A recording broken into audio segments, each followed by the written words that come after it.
Good evening, everybody, and welcome to GRAPPL Live here on the GRAPPL YouTube. Let me just get the overlay out the way. It is good to be here on another Wednesday night here live on YouTube. I've got JP waiting backstage. Me guest this week to spoil things. It's thrown me off a little bit. There we go. He's got the controls in the background, so JP could probably sort this out. There we go. We are all sorted now, but hope everybody's very well. Been out today to get my haircut all sorted. Hopefully looking trim. Maybe JP will get me to take my hat off at some point today, and you will get to see it for yourselves. Maybe that could be the big reveal. I'm told retention is important in YouTube. I'm going to be getting into that at the end of today's show. I'm going to go through some YouTube stuff, some boring YouTube stuff at the end to go through some schedule plans, other such stuff that is only for the sickos at the very end. So there's your teaser. Maybe it'll come then. I'm in the midst of moving out of this flat that I'm in here in Bangkok. I'll get into that in a little while as well. Headed to the island of Koh Samui tomorrow, which is the place all the British people go on holiday. So I've already seen one person I know on Instagram who's apparently going to be there. I haven't told them yet that I'm going to be there too. So I very much expect to bump into them at some point this weekend, as well as my mum and my stepdad. But yeah, outside of that, all good. Hope everyone's doing well on the chat. I've got the poll up and running already for your interest in AJ Lee. I might have some JP type polls coming today as well. Good to see Platt in the chat. Good to see you in there as well. Good to see Zach back too. Good to see. Platt saying, has someone been ribbing Dwayne by switching his roids for Ozempic? We're going to be getting into that today. Is it the Hogan 93 diet, as Chris Elliott says? Yeah, that can be a talking point today as well. But yeah, we got millions of questions on the Patreon, a few on the Discord as well. And if you've got any extra ones, throw them in as a super chat. If you're not a patron, we will get to it. I'll throw it up on screen and ask my guest today anything you like. Top 5 children's programs, I believe, is a question that people are burning on people's brains. They wanted me to ask JP today. So yeah, you got that to look forward to as well. Breaking news as well on All Out start times as well. Well, that's a perfect segue then for me to bring on my guest. Was not expecting that. There we go. Add that to the doc as we do. Have joining me for this week's live. This feels weird. It's JP. Hello, mate. How's it going? Not too bad, mate. But I would say first things first. Kit off. Come on. The hat. Yeah. I don't know. I don't know. I've got no product in, mate. I've okay, it's fresh, but like, don't judge me. Don't judge me. How's it look? I like it. Well. Not too bad, you know. That's not a surprise, given where you are. Played on the side as well, so there you go. Maybe I'll show you the back. That can be the tease for the end of the day as well. I am still very much ginger. I'm not tanned yet, JP, from being out in Thailand for a few months, but I am. Unfortunately, my hair hasn't changed colour. If anything, it's gone more orange. So, is what it is. But how are you, mate? Good to have you on one of these casual lives on a Wednesday. I'm delighted to be doing this. I'm a bit nervous, which, considering how many shows we've done together, I'm just like, Jesus Christ, because it's like I'm out of my comfort zone. I've really loved listening to these as well, because it's just so much more laid back. Seems like, in terms of more of a freewheeling conversation, which is not something I do. I like to stick rigidly to the script. So, like, the idea on Sunday, yeah. Everyone Rest Federation show, absolutely. What was the point of sticking to the script for that? In some ways, there wasn't a script. trying to explain the unexplainable. But no, I felt like I was babysitting on Sunday between you and Matty, but we got there in the end. It worked out well. You were the naughty kids, and I was trying to. I was a hungover dad on a Sunday. Basically, you on a Sunday morning trying to keep the kids in check.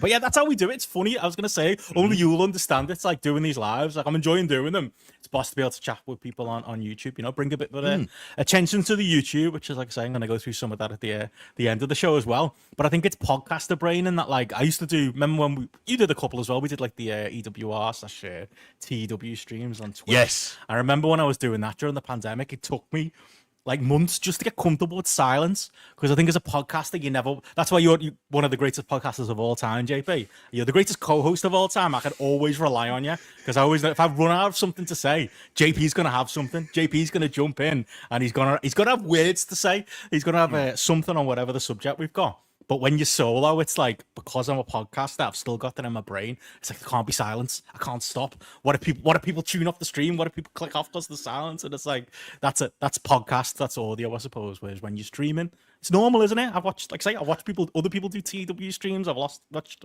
much more boring streams than that. It's about a hangout. It's about chilling with the person. That's what it is. Yeah, that's how it should be. It should be laid back. Mate, it's the worst feeling in the world to have that bit of silence. So when I end up doing the news dump, which is just like 15 odd minutes of just me talking. Yeah, I've enjoyed the video versions. That's tough too, though, isn't it? It's like, where'd you look? Which directions is your eyesight going?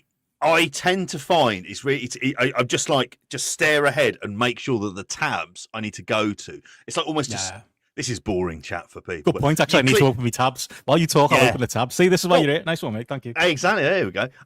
So you click away from like StreamYard and you just have the tabs there. So you're just always looking at the screens. You think, they're always kind of like somewhat focused.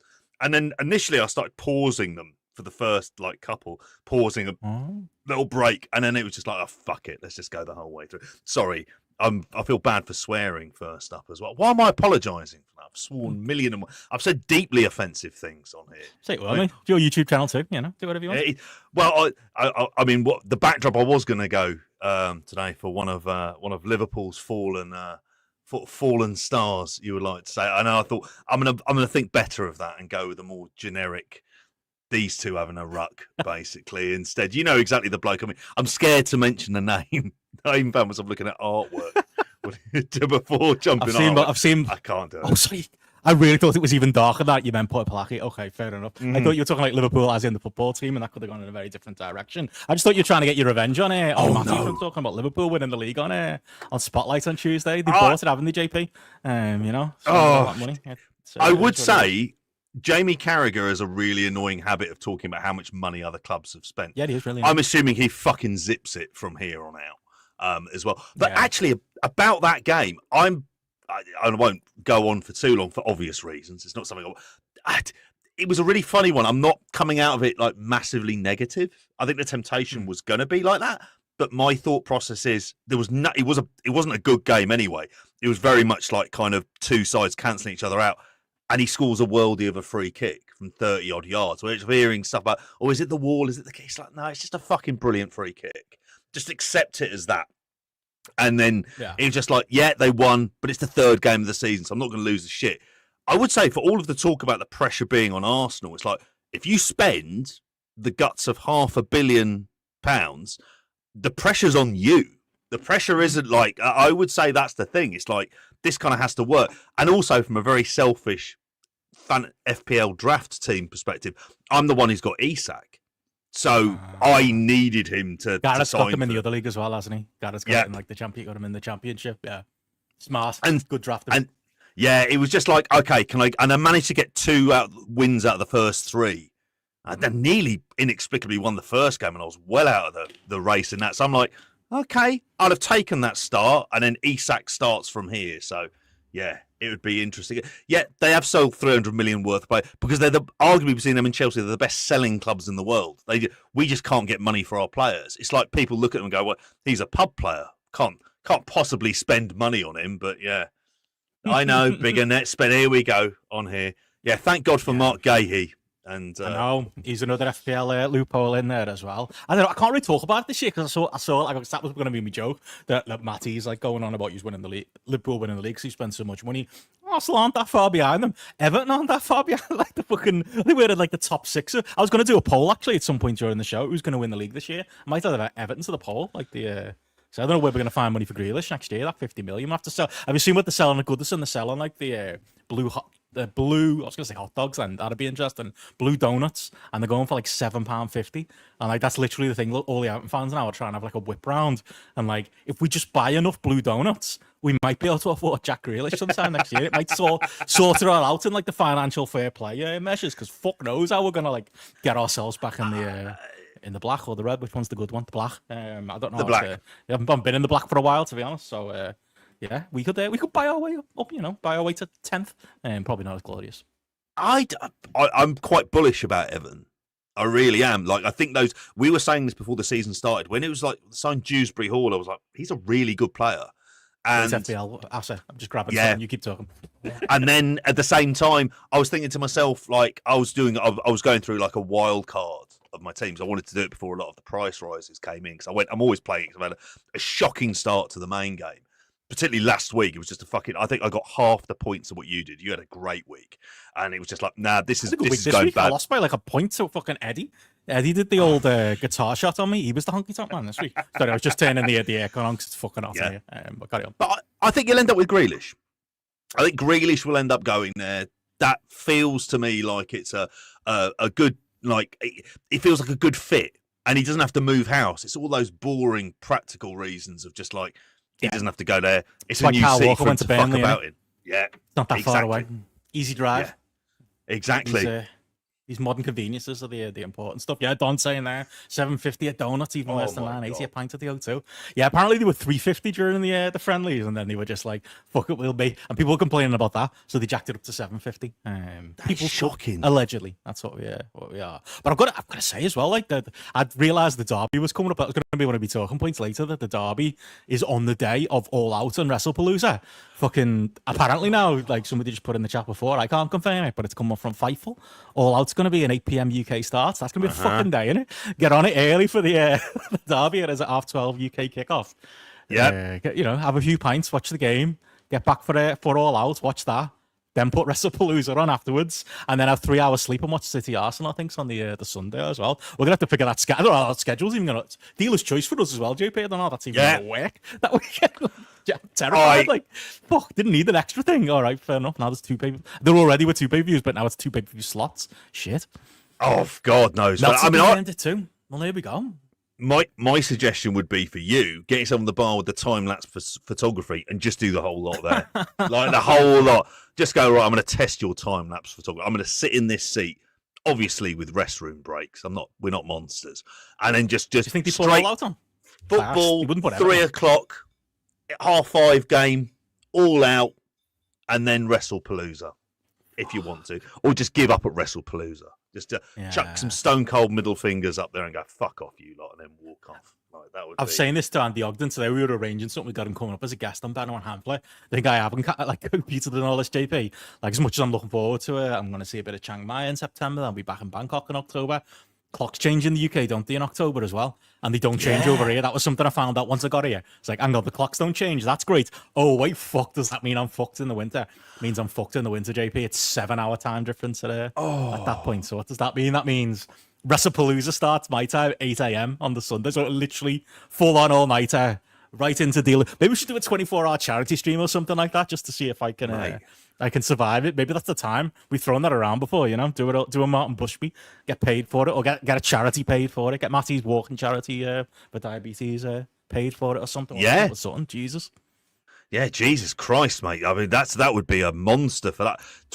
Just the levels of emotion that you personally be going through from a derby game into loads of FPL stuff to an AEW show. To a WWE show that will never to an NXT show, as Eddie says here. Yeah, there'll be NXT or there'll be AAA or there'll be something added onto the rotation. AEW aren't going to get away with this. They've got they've got their that special on TBS, haven't they? That's not been announced, but was already on the schedule for 7 o'clock on the Saturday US time. Oh yeah, so that's weird. Is that going to be after the pay-per-view now? Maybe it is. Maybe the main event's going to be on free TV or something. Well, why not?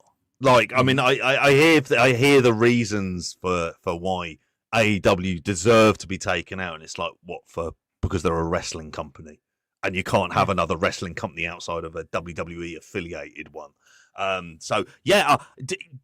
If they did that though, and this is probably when you're going to get into the bigger conversation about the AEW WrestlePalooza stuff, they're up against the most spiteful bastards on the fucking planet, and they'll take this as like, oh, it's the ultimate insult and everything else, whilst also completely forgetting all of the other sort of counter-programming stuff they've set up in between and all the other snide stuff, like ways of trying to block off TV deals that are clearly a big part of the calculations for a lot of the stuff that they do. No doubt Peacock signed like some no-compete for wrestling now that they've gotten out of that deal. That wouldn't be a surprise, would you? I mean, all of that kind of stuff. We've been thanking them, haven't we? It's been like a weird end of a relationship. Like it's one thing when you see like a couple break up, but they're still doing like Facebook posts about each other. That's what it feels like with Peacock at the moment. Just thank you so much. Thank you for the opportunity, guys. Like just back and forth love fest. Maybe there's something to that. But yeah, Chris Elliott says here, sources tell Fightful success of Forbidden Door and pay-per-view. We've been saying it. It's true, isn't it? Like you do, it works for us. From a UK point of view, and from a 7 hours ahead point of view, and it works for the Americans too, doesn't it? To get it in the afternoon, because then there's less complaining when it runs long. But yeah, Forbidden Door do it. I because it did crazy numbers, didn't it? Forbidden Door, which was a bit of a shock. Yeah, WrestlePalooza will be 8 p.m. I'm pretty sure you and Tom. So like it is, isn't it? It's the usual 8, is it? It'd be 8, 7 now. What time do they start now? Is it midnight or 1 in the morning? I want to say that midnight, they start. Probably 7. Yeah, probably. I 7, never watched. Probably would be 7. I'd have thought for that, and they'll be pre-gaming it on ESPN. Like you can imagine there'll be all of that old school, kind of stuff in there as well. It really is. I mean, I would just say it's the smartest move for them moving earlier. As a general thing of they should be doing their pay-per-views earlier because they're just too long. So like that was always a thing. And the just breaking this logic that it has to be on an evening time. That's not always the case. You can do afternoon shows. And if the pay-per-view numbers are still holding up strong, which according to Forbidden Door, 125 to 130,000 at this point, like, and you know, particularly the success of the 2 Wembley All-In shows, you know, and what All In this year did, like, I just claim the afternoon as your own. Let them like move something around there, but I think just try and like take the heat out of it, because this will be as big as they're going to be on ESPN is on this show, and let that happen. And then afterwards, like if they try and compete and move to the afternoons, there's the added complications that ESPN are running a free month for this, aren't they? They're doing like a month's trial, I think, or something like that. If you agree to it, that's not going to be in place next month. So let them do that, but without taking the hit and without doing something that would be seen as being like kind of directly competitive. So I'm in favor of this. I think this is a good shout. Yeah, I think it works out well. It really does. And like, I think that the only thing that would have stopped them doing it is Tony Khan being like, you know, I don't want to be a coward. I don't want to back down. I don't want to let them win. Because where does it end is the question, isn't it? Like, and it's a fair question. Like, it makes sense here. And it makes sense that you can cover it with that, like, little joke of like, well, yeah, it makes sense. We've been doing the afternoon pay-per-views and they've been working great. Let's just keep it up. But there is that problem, isn't there? That like, okay, does this then happen with All In next year? Does this then happen for what? Wrestle Dream we got coming up? Full Gear we got coming up? Like, how many times will these cunts try this? Oh, we'll do an ESPN special every couple of weeks. Like, it's a dangerous precedent, isn't it? Like, at some point, like, you probably have got to try the optics of not rolling over, but the optics of constantly being the one to move is a problem. It is at 7 p.m. by the way. Is WrestlePalooza been confirmed there? But Jesus. Which means there is going to be crossover between the shows at some point. Like, I mean, there will be some crossovers, particularly at the beginning.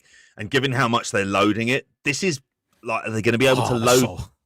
Do they be like ridiculous? Desperate, aren't they? Like, it's fucking. Yeah. I don't know what else they'll fucking do. Will Skinny Dwayne come back? We've got fucking Cody, obviously, is on the show. The Usos are getting back together.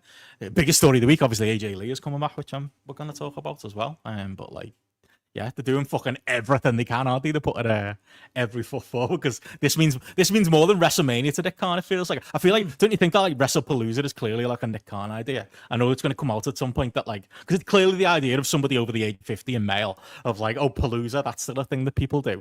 We went to like one festival in like his teenage years. Yeah, you know, we went to Woodstock or something like that. Or we went to something along those lines in like the early 90s, and he's just decided that's the one. That's it. That's cool. That's what the kids are saying. So it's the only explanation for me. And I think like, yeah, it's clearly a passion project. Like, clearly they care more about this than anything else. It's like, it's less to do with ESPN and it's more to do with fucking just digging into it to AEW. You know, you gotta love that as well. You know, obviously, champions of workers' rights, CM Punk and AJ Lee enjoying putting the boot in there as well. Oh yeah, I mean, I was fully prepared. Like, I mean, God knows. Like, I mean, what was it? I mean, AJ Lee was working with. Is she still working with Women of Wrestling? That was still the thing she was doing. She was doing like, so. She was like a personality for them, wasn't she? She wasn't wrestling, obviously. She was just no. Yeah, I thought there was some backstage stuff as well. It just seemed like a very easy gig for her to do, but she wasn't even like particularly on screen. I don't know, she may have done commentary on odd occasion, but I don't think anything more than that. She appeared in all the photos. That was the main thing, wasn't it? Yeah, and like those constant press conferences they do, she'd always be stood in the background. Yeah, she'd be around for that kind of stuff. I mean, you say the WrestlePalooza stuff, it's certainly nothing to do with the ECW pay-per-view, which was one and done. Like, that was terrible. I think Nick Khan thinks he invented the name. Or he saw it. No, it probably is. No, it probably is to do with ECW. So you're like, give me a spreadsheet full of like show name ideas, and like in EWR, when you ask for a show name idea, it just gives you the pre-prepared 30 that are already built in. And like there was just like a lot, like I'm sure Living Dangerously was in there. I'm sure It's Not Seinfeld was in there. Like, probably came close to that one. It Ain't Seinfeld, was that what it's called? Probably came close to that. And he's like, oh, WrestlePalooza, yeah, that's the one. It's like WrestleMania, but for old men. So he probably would have gone with CyberSlam. Oh yeah, we do everything on the internet these days, don't we? It's like, okay, yeah, be well out of the way. Or Born to Be Wired. Somebody told them about Taboo Tuesday and Cyber Sunday. Yeah. Well, it'd be good if they did Born to Be Wired, and they just decided, right, we're just going to do everything in a no ropes barbed wire match and just have that going on for like Remember 4 they or did that 5 randomly hours. in like 2010 or something like that, where like Big Show was in it, wasn't he? It was like an Extreme Rules match, or it was like a cage match. It was supposed to be a barbed wire match, and there was barbed wire around like the roof of the cage. Can't remember who we worked. It was shit though. Like, it was like the least. It was less dangerous than the Urban Wrestling Federation's barbed wire. I'll tell you that. Yeah, They could do it. Yeah, they could bring it back. Oh God! I mean, considering what happened to fucking Sabu and Terry Funk in that one, that would just be an absolute disaster. Eddie says on here, "No way out, Big Show versus JBL." That was it. Yeah, that sounds like a fucking threat. I'm surprised that's not Matty's dealer's choice. Yeah, I would say with all of this talk of these shows competing, I found myself like, and this is probably a reflexive thing of someone who feared everything that happened in 2001 going the way that it was, and how WWE, and wrestling in general was for the most part, a terrible fucking place until New Japan got its act together, and there was something else that we could watch. But in terms of WWE, it took them over 20 odd years, and so you're thinking, oh God, if they are doing this where they're starting to like kind of directly compete with them on every show just because of the sheer financial power they have, and more worryingly, cutting away TV opportunities for AEW. Like, that's the thing I found really scary, of like wondering, I was like, this TKO strategy, they're on everywhere, and it's like, oh God, they're block booking TV. So with the leaving basically Amazon Prime as being like the only other option, like for where they could get possibly big money from. I found myself like kind of really worried about this and going, all those people cheering this on, it's like, do you really think, hand over heart, it's like WWE, they really got motoring post 2001? Yeah, that invasion angle was so fucking great in the next 20 years as well. Really? Just, sorry, I'm going to point to the sign here, read a fucking history book, or just watch how shit so much of that TV was over that period of time. Drove me into the arms of TNA, for God's sakes. Well, I've got great news for you. Survivor Series 2002. You're going to be watching for Sunday, mate, unfortunately. Yeah. It was exciting for a bit, SmackDown. I've got to go through the card later. SmackDown 6 tags and stuff like that. Yeah, it gave you it as well. But Chris Elliott says there in the chat, a few people have reminded us that it was JBL Big Show in the barbed wire cage match. Chris Elliott saying, I remember it rightly, JBL won by escaping the cage after getting chokeslammed through the ring. Sounds right. Could be wrong. I don't know. All of that period kind of blends sounds together plausible. Yeah. And Platt saying here, obviously with All Out suddenly Cena Brock announced as the opener. I mean, obviously that's the other like big thing coming up with WrestlePalooza. I mean, what you make of like all we didn't have you on Spotlight, obviously, and I'm not going to ask for your Clash in Paris thought because I don't think anyone cares. I don't care. Matty was the only person who cared. Yeah. But like Clash in Paris is a thing that happened this weekend, we've already moved on from it. But like obviously the big news story coming out of it was the AJ Lee stuff, and like clearly, like, did you see like the tweet today that WWE shop? I feel like it was just AI or an admin person who's not been fully informed. But somebody asked like, will there be AJ Lee merchandise coming soon? It said something like, oh yeah, well, I've plenty ready for WrestlePalooza coming up. It should be out by then. I was like, hang on, that feels like that feels either like an AI mistake. Like maybe it's like a junior admin person's mistake, or maybe it's literally just like viral marketing. Maybe like the fact that it's all the sheets have got it now. Obviously, PW Insider reporting it. We have Fightful reporting it, Observer reporting it. Like, I think they want it out there, and very clearly, like Punk on Raw was alluding to it as well. Wasn't asking if Chicago was the home for SmackDown on Friday, but like. Yeah, they're very much like hoping this is going to help as well. Like, is the question I put on the YouTube? Is it the big news story that it's been round with? Like, you run through like YouTube subscriptions and stuff like that. I go through like all the different pages I follow. It's all anyone's talking about AJ Lee. Am I out of touch? Were people clamoring for AJ Lee to come back this much? Like, I said on Spotlight, I think it's a nice story. I think she should. It's not right that she retired because her husband was persona non grata. Like, I think that's just wrong, isn't it? She should, have been able to like see out her own career at her own time. But like, 2025 is like the less long of people who are desperate for this. Is it gigantic news? This is the thing. I'm with you on this. So when she came about, I was trying to think of this. I was like going, did I dislike her? I was like, no, I just didn't care. Because the way I viewed her was, okay, there's this, they're using a woman in these main event storylines, or these top of the card storylines. She doesn't really wrestle all. there was women's title stuff, but at that point in time, well, it would have been Divas division. I didn't really care because the feud she was involved in, I just wanted CM Punk and Daniel Bryan to just have a serious feud that ended up with some serious matches. And it was just like, she was had the matches despite it, didn't he? Despite the love triangle stuff. And I didn't care for the love triangle stuff because I never believed it. It was just like, well, I don't really care about any of this stuff. But I think if you're young enough, there's a nostalgia for that. The thing is, I'm not young enough, so I have zero nostalgia for it. Pardon me. Oh, blimey. Letting it all go on it. GRAPPL Live, anything can happen. It is. Exactly. We're live, pal. I thought that was going to be me, mate, drinking me Hooky Coke. Me eating Coke. Do you know what this is? It's that Dr. Pepper Cherry Crush that they've suddenly put it in stock for £1.49 in the Aldi across the road. It's like, yeah, get in. You know what I figured out today? I can get a big 7-Eleven cup with just ice for 5p, which is brilliant. It gives you a stevia lid. They don't give a fuck about plastic. You get a little cup, and you can do what you want with it. Then I've put me little electrolyte drinks in it. I've been putting my water in it, you know. So it's great.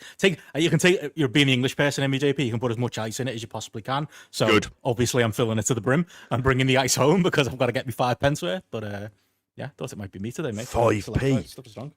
Yeah. Mate, Royal D, it's called, which sounds like there's a joke in there, but I'm not going to make it. Jesus Christ, if you get 10 of them in a day, that's 50p. Might start 10 business. That's fucking awesome. That would just out on principle, like you would just have to do it for that kind of price. But back to AJ Lee somehow. She never felt like she was like I say, I think there's an age thing that comes into this and the kind of fan and when you got into wrestling, and she was never bad. I never disliked her. I was like kind of like, oh, it's amazing that they're not just treating her as like standard pin-up fare that they did for everybody else at that point in time. But I wouldn't be buying pay-per-views based on it. And it is kind of one and done. Once you go beyond this, it's like, well, really, is there going to be much interest in her hanging around?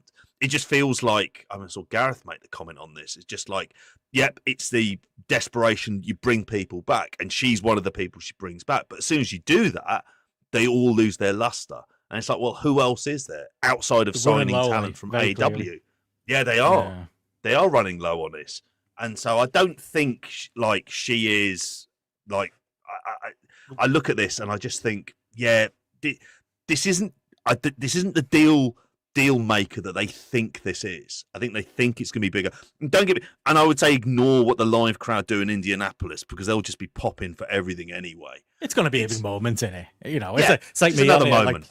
Like Eddie says there in the chat, it's not me, it's the kids who are wrong. That's how I felt on Spotlight this week talking about the Paris crowd. But maybe that's the thing with AJ Lee. Like, you were there, you know, don't judge it on Punk and Bryan. Thank you, I'll take that. But yeah, saying don't judge it on the Punk Bryan stuff. Obviously, had a decent little run for the time as herself. He's threatening to put it as his possible King of the Mountain show coming up to go through the other AJ. Come on, mate. We just done an AJ deep cut. We could do a different AJ deep cut. You and saying if you bring back AJ, might as well bring back Caitlyn as well. Wouldn't go that far, but.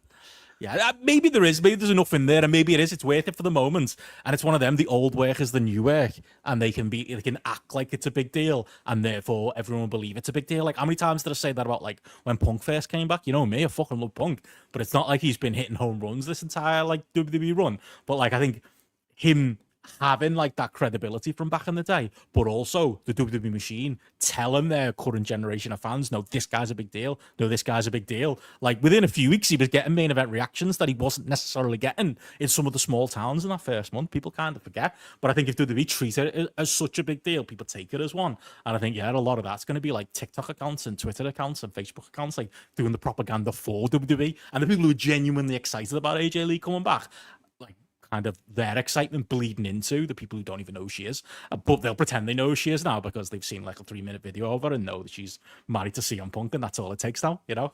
So yeah, I guess that's the work though, isn't it? That's wrestling. It's not built on reality, is it? It's built on you can pretend someone's a bigger legend than they are, even if I do have some sympathy for Platt's point that, like, you know, just despite everything going on around her, she was one of the the better ones at the time as well. Don says here, yeah, as long as AJ's not retained and just get Becky Lynch or a gobshite husband moreover. I mean, Raw segment maybe gave you more of that indication this week. Again, that's another one. like, I feel so out of touch on WWE right now. Like, I really pride myself on not just reacting. Anything Matty says positive, I try not to be like, well, I'm going to give the opposite opinion just for the sake of content. Like, I want to give my real opinions, like, on those shows. I never want to, like, get into that, just for content's sake. And I always try to. But, like, this last run of WWE is so bad that I don't think Matty can necessarily defend it. And I feel like I'm turning into one of those people, and it's on the other side of it, and just, like, I can't get excited about anything they're doing. And even when people are telling me, people whose opinion I respect are telling me that, like, Seth Rollins is, better than he is, he's not. Or telling me that, like, Becky Lynch and Punk segments on Raw this week was, like, an all-time great segment. Like, I watched it and I was just like, yeah. All-time, again, that might be a straw man, all-time great segment. People just really like the segments. I was just kind of watching it cringing a bit. Like, I was cringing at Punk. I think it was like, there was something to that, not backing down from the slaps and stuff like that. That was a bit of an ooh moment, because you don't see, that type of stuff happening on WWE TV. But a lot of the verbiage come on from Becky, talking about how, when she was trying to prove herself and make a name for her when she got rejected, it was Punk's name they were chanting. Just sounded like Seth Rollins talk to me. That sounded like he's ghostwritten that promo, and it just made him. I guess she's the heel, so I guess it's the point, but it just made it seem really lame to me, and I just I couldn't even enjoy it on that level. So yeah, maybe I'm just reflexively negative to do. Maybe I have actually become what I hate, but I did not rate that segment the way everyone seems to be, and everyone seems to be so excited for this match coming up. I think the excitement levels are always dependent on how bad the product is at that point in time. If the product was generally okay, I don't think people would be as excited. But I think people get overexcited at something when the rest of it is poor, like, for the most part. And I think there's an element of compensation that goes on. It's like, no, I really, really like this. And I watched this, and I have to say, I was left a bit, like, nonplussed, really. I was just like, okay. You could tell the direction they were going in and what they're kind of going for and where this all ends up. I still don't think it makes for necessarily, like, good storytelling, because at the end of the day, while AJ Lee returning is kind of the story and the team up with Punk, they're in there against Seth Rollins, who I will never be excited by. He's never going to be a wrestler that excites me. He's never going to be, unless there is just some massive character change, which is never going to happen because they're happy with this character as it is. And I just couldn't care. And like, when I watched this segment, I thought in prep for this, I thought I should see this. And it was all I could think in my head was Hangman Page, Marina Shafir. And ultimately, yeah, true, actually, maybe that's the influence. And the name of the Seth Riders that has been floated around as a result. We're fully there now. We are. Got like a person for each body, 100%. Yeah, we have, and it's just like, okay, so this is where they are as a company. It's just like, going to return people back. We're going to do imitations of angles that AEW are doing. It's like, this is really where they are, and they from this, like, position of they thinking they're doing all of this from this, like, position of strength. And I think all of this ultimately serves as a really big distraction tactic. It's a big squirrel in the case of how the creative has been for this year, how bad it has been, how bad the big shows have been. And like, ultimately, this is just about, okay, we just want to impress ESPN before they inevitably get pissed off because they realise that the product that they've paid all this money for is kind of shit. And that's what all of this always feels like. Well, based on that, I want to ask you AJ's top 5 matches, which is a question Dave O'Neill asked us on the Discord. But I will ask you a question a lot of people wanted your take on, JP. I want to get my take on it as well. Like, right behind me there, we got all Skinny Dwayne. I think Skinny Dwayne's coming back for this pay-per-view, and what the fuck's going on? Like, when they showed, like, the smashing machine, like, getting, like, the round of applause and stuff like that, and it, like, him having tears in his eyes, I didn't think he looked that much different than what, like, he normally looks. And, like, this set of photos will come out, like, I've got in the background there. I'll throw it on screen in a second. Like, he does, like, he does clearly look like, I don't know if there was something up health-wise, or, like, he is becoming, like, there's a quote this week, wasn't it, where it was like, in Hollywood, it's easy to chase the money, and, do sequels for the sake of sequels and things like that. It's like, Dwayne, you bet your whole career on that. That's literally what you are, the poster boy for all that. And he's like, but I always felt like I wanted something more. It's like, it's just that he's been a serious actor now, and we're not going to see him back in wrestling. because you're going to be making too much money taking all of Dave Bautista's serious film roles. Or, like, is there something more serious there? We shouldn't be joking about it, like, because fuck, it is shocking. Like now that you've seen like closer photos of him and stuff like that, it's like very clearly a purposeful decision. And he fucking piled a load of weight on, didn't he, to play? Mark here in Smashing Machine. So I don't know, maybe it's a bit of a machinist thing where he's gone the opposite direction now. But Jesus Christ. What is he filming at the minute? Is he filming the Martin Scorsese thing about the crime drama in Hawaii? Because that's what I always thought. It's like, is it another role? Like that would be the thing that logically makes sense, and he just needs to do this. Is he going full blown method? I know it is. I guess he's old though. Incredible for it. Like that's the thing, and he's a man in his 50s now. 50. Yeah, 50s, 57, something like that. Yeah. And I think there is. I mean, and I read a lot of the reviews for Smashing Machine yesterday. And the fact is it actually going to be good? By all accounts, if you're going to Rotten Tomatoes, I think Rotten Tomatoes has it around 81%. And that's not all critics, but generally they are all positive about him, even the negative ones. They're just like, okay, because it's not your Rockies type story. It's more about how somebody copes with losing and his reactions. And in fact, if anything, there's a lot of scenes of him getting bullied by like Emily Blunt. Like it plays up the dynamic in their relationship. By all accounts, this is going to critics' reviews. I've not seen the film itself, and I think a lot of them are like, look, it's a bit more nuanced, which you would expect from the Safdie brothers. And because they've gone very grimy with this, because it's the early days of UFC and Pride and things like that. Like it feels like he will get an Oscar nomination. I think if I was going to do it, it's related to it. The other Safdie brother, I think Josh Safdie, is Benny who did this. Who, by the way, the fucking bad guy in what do you call it? He was the bad guy in Happy Gilmore 2. He directed this. Oh, okay. Yeah, incredible. Wait, which bad guy? The main golf guy, the guy who runs the other golf company, the one who's got bad breath. Which I know it's incredible. He goes to then this afterwards, but that's fucking weird. He's getting a nomination. But the other brother's got a film out with Timothée Chalamet playing a ping pong player in the 1950s. He's going to get a nomination. And I think they love a narrative for Oscars, and it'll be the Safdie brothers against each other. Which brother will end up winning? But I think Smashing Machine is going to...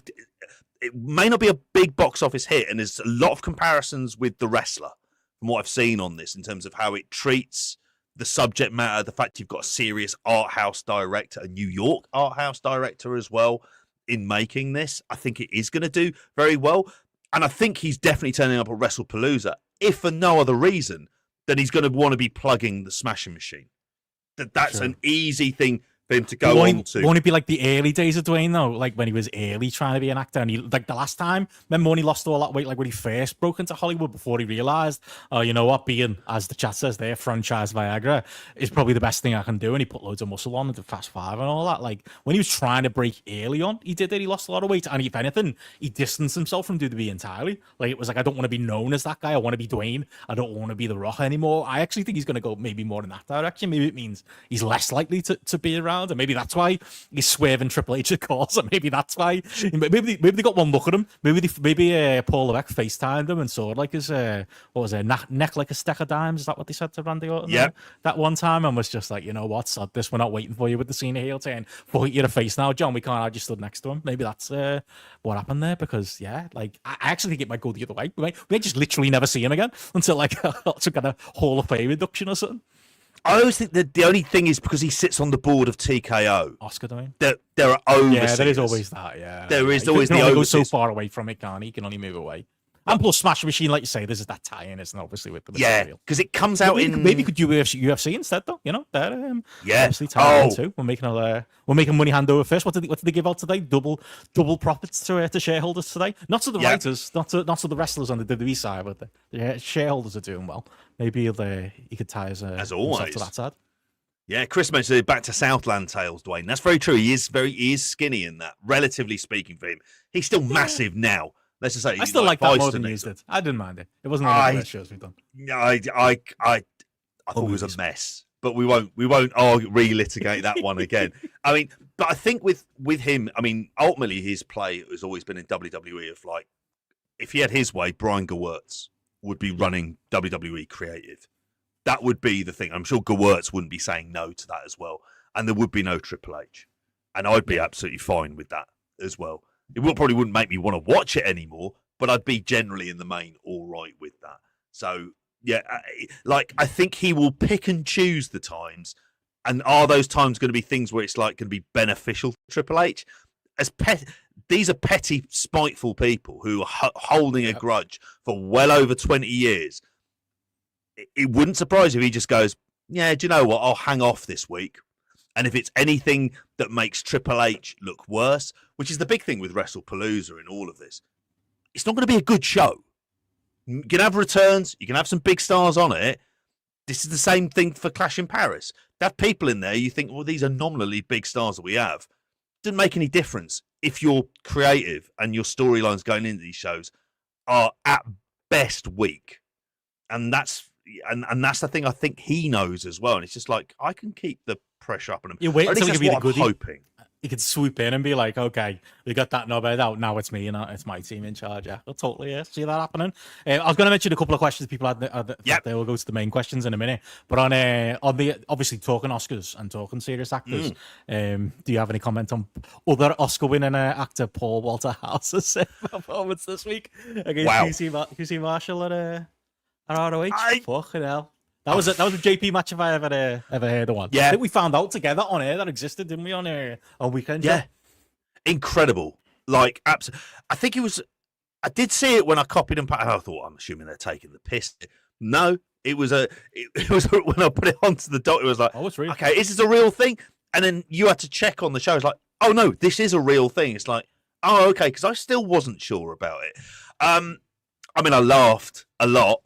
And you have to kind of admire his commitment to the bit of him as a pro wrestler. I think you and Matty had it kind of nailed on about how good QT Marshall is in this role when you were talking about it. Because that was the thing I came away with. It's like, you've managed to get something out of this because he looks so terrible as a wrestler. I don't know which one of you mentioned about his shorts being just too big. It was Matty. It was Matty. It was like, it really is a thing on there as well. But my God, he does some stuff. Like, I mean, he tries some stuff which you wouldn't really expect, particularly with the glass and everything else. Even if QT Marshall is the one who's eating it up, and like I say, I always think they missed a trick. WWE not getting QT Marshall in there as well. But the kind of bloke, fuck the age. The age doesn't matter. He's in his 40s. He looks in good nick. Even when he was in AAA and he was taken over from the Jeff Jarrett role, he did that. He was fine for what it was, for just going out there and insulting Mexican fans and wearing stars and stripes gear. He got it. He understood how to get heat in that environment. Yeah. Not the most 2025 things to do, but he got it. Exactly. And he's the most perfect opponent for this kind of stuff because the Costco guys, as you mentioned on Spotlight, like that was just a tour de force of like, my God, you've managed to get me interested in some TikTokers, including 2 children there, who at the best of times I'll be like, well, I'm clearly never going to have a look at that. But yeah. But he didn't take you around the Paul Walter Hauser.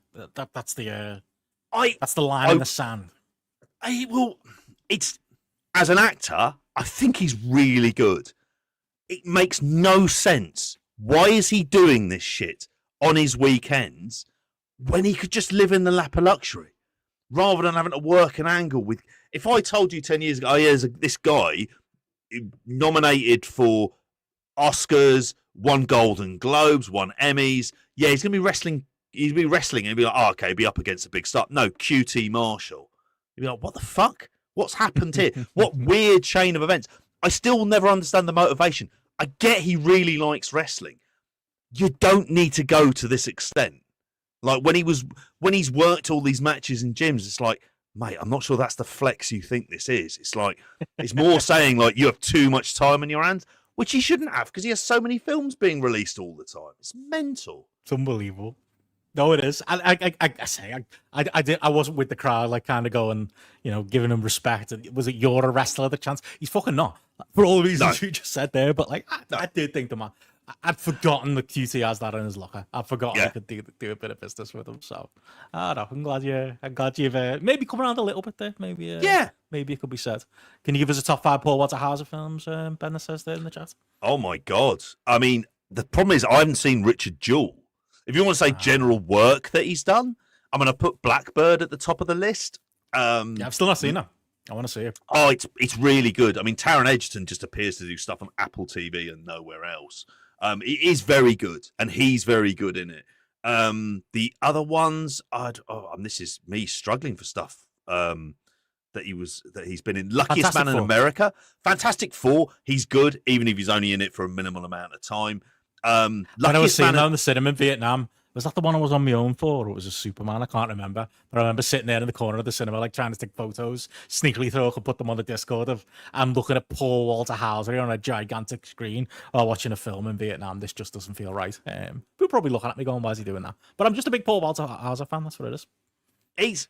He's a very, very, very good actor who, if he appeared at the front row of these events, you'd be like, absolutely fine. Maybe worked an angle.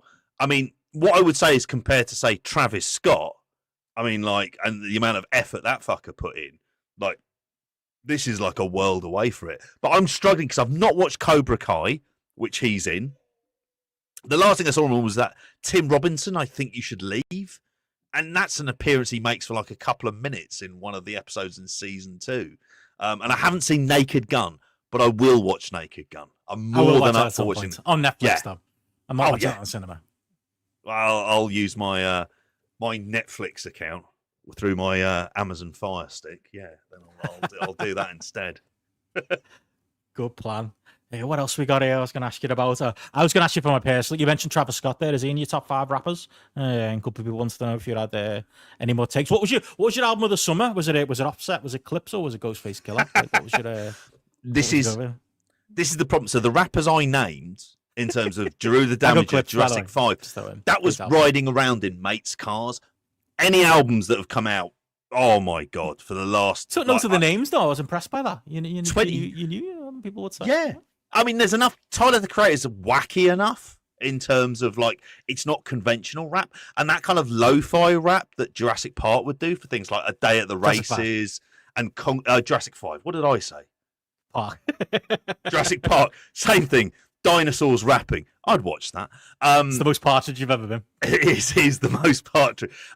So like A Day at the Races. I want to say it was like what was it? Was it Concrete? Was it Concrete Schoolyard? Schoolyard. That stuff. Always. Oh, is it him? Yeah. I'm not looking on Google. My mob I team? promise. Yeah, big fan. Yeah. Like Gangstar. Sorry, see, I'm getting stuff wrong. JP knows more than me. But this is that kind of stuff. I would be like, this is all right. Like I would listen to it in cars with mates while high, and it was the perfect like sort of like lo-fi soundtrack as you were like driving to places in and around London. It was like, yeah, that kind of worked. And so Jurassic 5 I've got a lot of time for. I'd be boring and put NWA in there. NWA are tremendous, and I loved Straight Outta Compton. So they good albums. NWA is the thing. Mm. I can't really. Am I allowed to say the name of the second album? I won't say it. But the second album, Dr. Dre would say is better, but it hasn't got Ice Cube on it, so it's just not the same. And then the reunion tracks they did looked like they had a bit of promise. Snoop Dogg filling in, didn't work out. I always thought Eminem would be the good fifth man for the NWA reunion. Irony intact, but there we go. Aren't they doing that? Nah. Isn't there? They were planning on the Up and Smoke tour too, but it's fucking AI, fucking nonsense. Some of these, literally, you can do anything now, can't you? Somebody's put a picture together of the 4 of them together, looking for a comeback tour. I don't think that's happening. I think it would cost too much money to get is it 50 Cent, Eminem, Dr. Dre, Snoop Dogg in the same building. I don't see it happening unless it's at another Super Bowl performance. So unlikely. Zahid asks favorite match of the year on a wrestling type of question. Also asked for worst booking decision of the year, and also asked should Bozilla go with WWE or AEW. Got any strong thoughts on any of those? Favorite match of the year so far? Oh my god, I'm really struggling. I mean, the one that comes to mind, and it's partly because watching Bandido Hechicero's Bandido Takeshita would be up there as one of my matches. I thought that was pretty incredible. I'm trying to think of the other one because it's likely to be AEW. There'd be nothing from WWE or TNA. So then it just comes into mind because there's been so much AEW that I've seen this year. I mean, God, there's a part of me would put Moxley Hangman in there as well. That was the culmination of a story and a match. Yeah. For a story that we didn't like for a lot of it. Yeah, it'd be up there for me. I think I'd say Kenny Gabe. Probably still one. Yeah. But come the end of the year, we always forget about it, don't we? Because Wrestle Kingdom's so long ago. and it almost doesn't feel like it's part of this year. It feels like it's part of last year. Was that not Wrestle Dynasty the day after? So technically Yeah, of AEW course, yeah, in fifth. Japan, Yeah. as well. So that would definitely be up there because I loved that match. That was absolutely tremendous. So that would definitely be the one. In terms of Bazilla, where should she go? I mean, it's a bit of a depressing answer for this. I mean, go to AEW, but it feels like the spot that she would naturally fit into. They've got a Megan Bain, and I think she would get somewhat lost in the shuffle. Weirdly, she'd probably be a good fit as a monster for WWE, and they haven't got as many of those. So I think weirdly WWE would be a slightly better fit. Either way, I don't think you should go to either of them, not for a year or so. Just get your grounding in style, so when you do come in, you've got the fundamentals down. You've got that sort of like she's more confident in and of herself, and she would stand out that bit more. And then she can come in there, and it almost feels like she wouldn't go into main roster because that's not how they do things. They put an NXT in, and we learn not to care about her again. It's like the American sports problem, though, isn't it? Where like the professional teams. I get all my American sports knowledge from watching He Got Game years ago. But how I understand it, all like the major franchises teams and stuff, and their scouts like are trying to get like players like out of before they go to college or while they're still in high school. And it's like, the point of He Got Game was, no, kid, get your education, get yourself ready, and then the leagues will be waiting for you. But then the players worry the leagues won't be waiting for them. Then that's happened with wrestling, isn't it? Because WWE and AEW are going to be wanting to beat each other to the punch on anybody who's got that little bit of possible, could be like a game changer or could be someone worth signing, and they'll both dive into both of them. Like that's literally, I think that's what's going to happen here. The bidding war's probably already started behind the scenes. When you probably would like to see her get a bit more seasoning and do stuff outside, but she probably won't. She'll either be it's two options. She'll be on AEW Lost in the Shuffle after an initial push, because that is usually how things go. Or she'll end up in NXT Lost in the Shuffle with no hopes of ever getting to the main roster, because they're unlikely to put her straight on main roster. I know there's some exceptions to that, like a Jade Cargill, who's probably the most similar from a physique point of view, let's say that. Maybe not a style point of view, but like, yeah, it's kind of pick your poison, isn't it? And then you might get lucky that AEW against type put a lot into it from a booking point of view, and you get like one of those surprise runs where like you're a real focus in the division that people weren't expecting, or WWE let you skip NXT or move you up quickly from NXT and go on. But like, I think those options are actually far less likely than the other two. Yeah, I mean, this is the thing with her going to AEW. She fits the current model of the kind of wrestler they're signing at the minute, which is young talent with a high upside and a relatively sort of like low cost right now. And I could see why that would make sense. The problem is, if there were other things in place, like let's say, for example, a women's tag division, so there was a lot more sort of utility.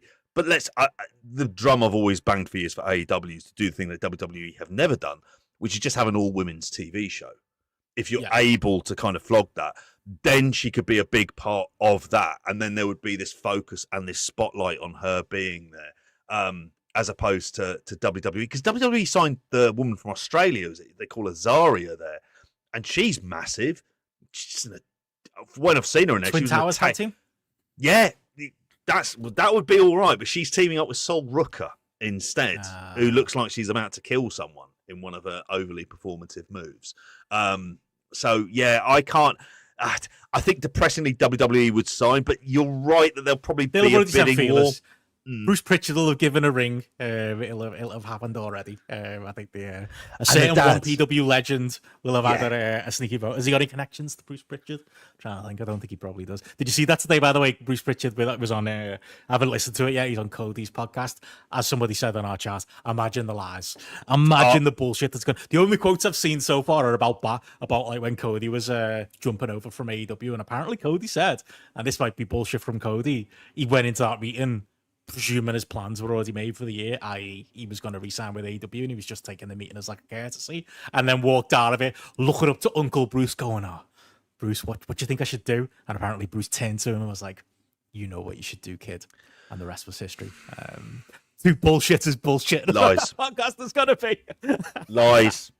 Never I'm surprised to happened. believe them. To be fair, if I'm in that situation, if I was Cody, I wouldn't believe them. I would have been convinced they were just trying to stick one to AEW, and they were going to stick you as fucking Stardust in the mid card by WrestleMania. You know, Ramin maybe got says it and guarantee. Ramin says here in the chat that did not happen, and I'd be absolutely. You could call a with podcast that. Didn't happen. The podcast. Oh, the shame is I like the podcast. It's just that a guest like that, I'm just like, well, I'm never going to listen to that. It's going to bring out the worst in Cody, innit? It's going to 100% bring out the worst in Cody. Exactly, the absolute bullshit. And also, as well, a couple of really good shout-outs for Match of the Year in terms of Hangman and Ospreay from Double or Nothing from Chris, and Anarchy in the Arena. It's just a purely fun experience. Like, I think they're really good shouts as well. Leon Oku thrown in there. Yeah, Donnie Dome, exactly. Shout. Yeah, I think though what we get from it is none of these are WWE. None of these are even remote, not even WWE adjacent. There's nothing from there. Can't think of an over 4-star match that happened to WWE this year. I'm Nope. sure Matty could tell us about 10, but I can't think of any. And they got, do we get the, if we're going to answer the full set of questions, worst booking decision of the year so far? Do we get that, don't they? Turning John Cena heel and then turning the face again. Pick your poison out of the two of them. Having Travis Scott come out at WrestleMania, add that to the list. There's a long list of stuff all contained within that particular feud. I can't think of a worst booking decision this year. Like, for me, the turning him back is bad, but at least it kind of rectifies something that I think was just worse because they clearly had no idea for it as well. And I wonder, the Travis Scott is kind of up there. None of these are good options, but I think the Travis Scott one felt like an affront because if I'd been there live, I'd have been pissed off. I'd be like, really? This is the end of the main event of WrestleMania. This is what we're culminating in. It's absolute bollocks. Hollywood Ending would be a match of the year running. Is that this year? I feel like it was 3 Jesus years ago. Christ. I think it was. Start of the year. From Mania Night 1 is the one. Yeah. No, that's true. Yeah. Some good shouts there. Platt, speaking of the conversation we had there, of the big names that have gone to NXT in the last year, Paige, Starks, May, Grace, Julia, and Vicaire, who made the right choice, who has the higher ceiling, and who will achieve nothing. I mean, I'll go first, JP, because I'm just going to reset. I would say, I think Paige has been solidly pushed more so than you would think, but to a certain level. Like, he's never breaking out of NXT, is he? I think Starks is one who is probably going to be looking at it going, am I ever actually going to make this main roster? On his Cody podcast appearance, he pretty much says that out loud, and Cody's like, no, it'll come, just be patient, kid. We'll see. I think Mariah May's stock has like fallen. I think Jordan Grace is exactly where she is, and I would say Julia and Stephanie Vicaire are probably gone up a little bit in the world, just broadly speaking, but I don't know. Maybe people would say the opposite of fans of like Julia's previous work or Stephanie Vicaire. I think I'm going to take the opportunity. I'll be one second. Yeah, you go for it. I would say ultimately that the one with the highest stock will be Stephanie Vicaire. Stephanie Vicaire kind of looks and carries herself as someone who's going to be a big deal in the women's division. So, I mean, I would be saying Stephanie Vicaire there. Ethan Page, the only way I'd see him up in the main roster is as a comedy guy who just gets beaten very quickly. Like, that would be where I see it is. And don't get me wrong, he'll make some good coin doing that, but it doesn't make it a lot of fun for the rest of us. And then beyond that, like Mariah May, there is the problem there is they just changed. It's like signing a centre forward and asking them to play as a wing back. It's just like, well, you're just putting them out of position. It's just like, it's never going to work. You're just like fucking around for no real reason there. And then I think in terms of Ricky Starks, only if Cody turns heel and he's having some sort of faction with him, that's the only way I can see him up there on the main roster at the moment, because can't see him beating Obafemi. That would be scandalous, that would. Speaking of Michael Obafemi, he went to Bochum on loan on transfer deadline day from Burnley. The other ones, Julia, I think sometimes with Julia, it might just be things like promo ability, whereas I think Stephanie Vicaire has got a bit more in terms of the mannerisms and being what would be WWE heavy. So I'd say she's got the highest upside.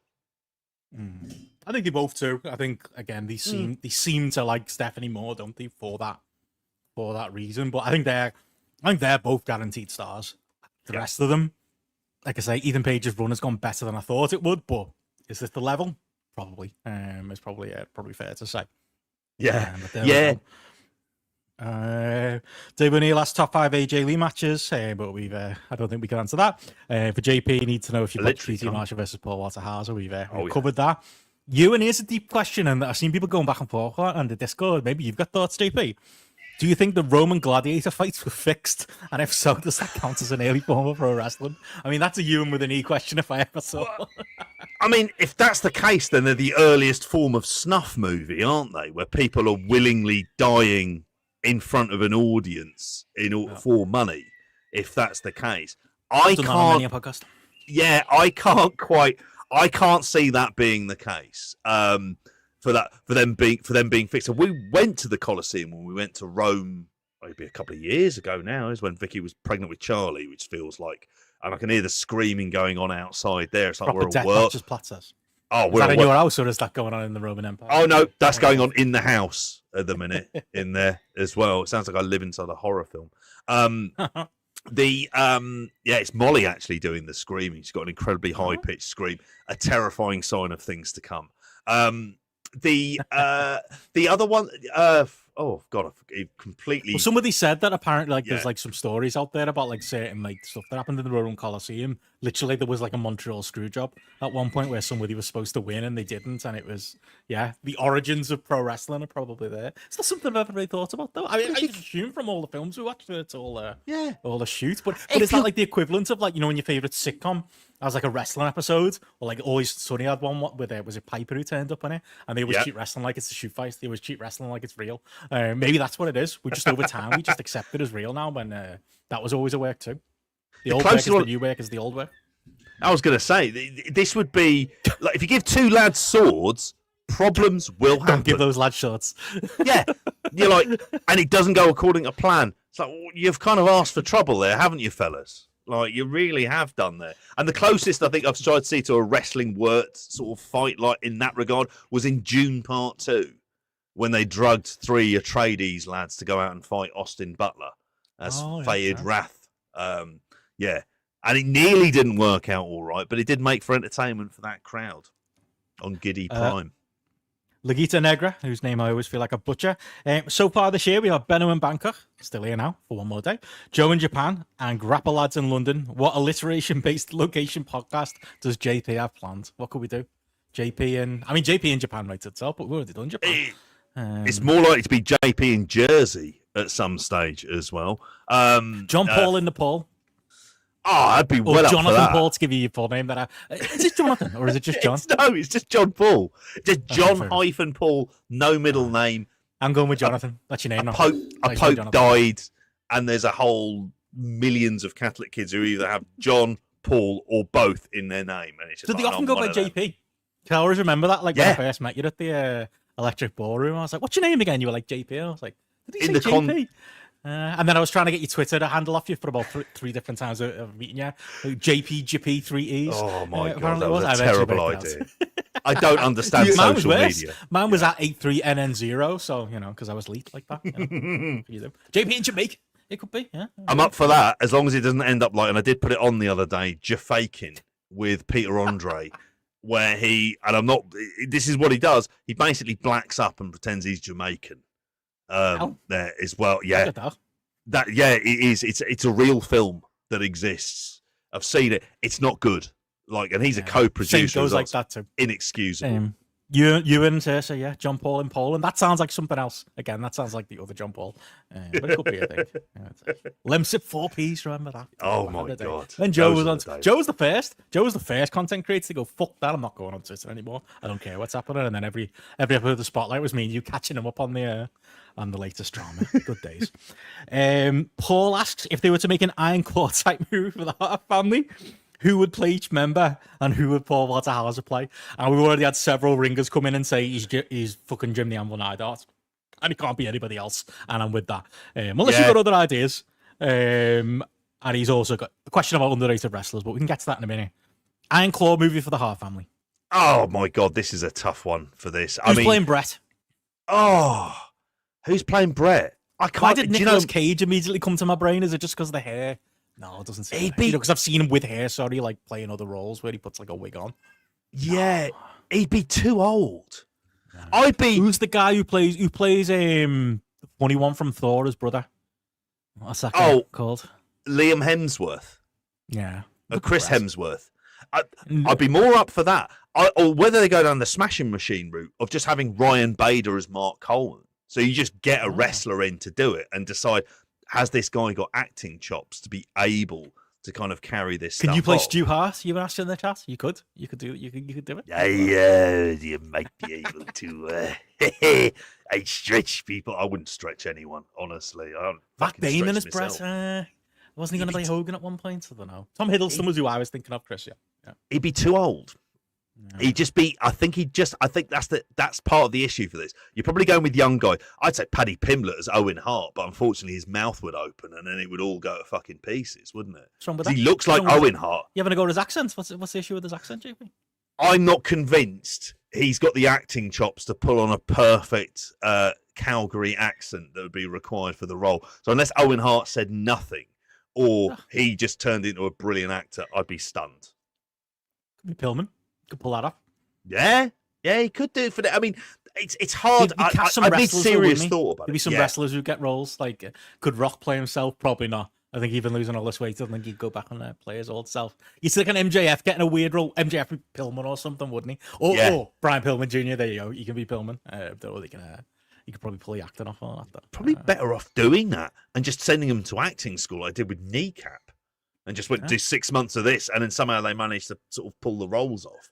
That would be a better route to go down, because then you could have the physicality mixed in with it as well, which I think is the reason why The Rock seems to work in Smashing Machine. Is he knows how to do physical like interaction in a ring, even if it's only for short snippets of time. He can do that believably enough.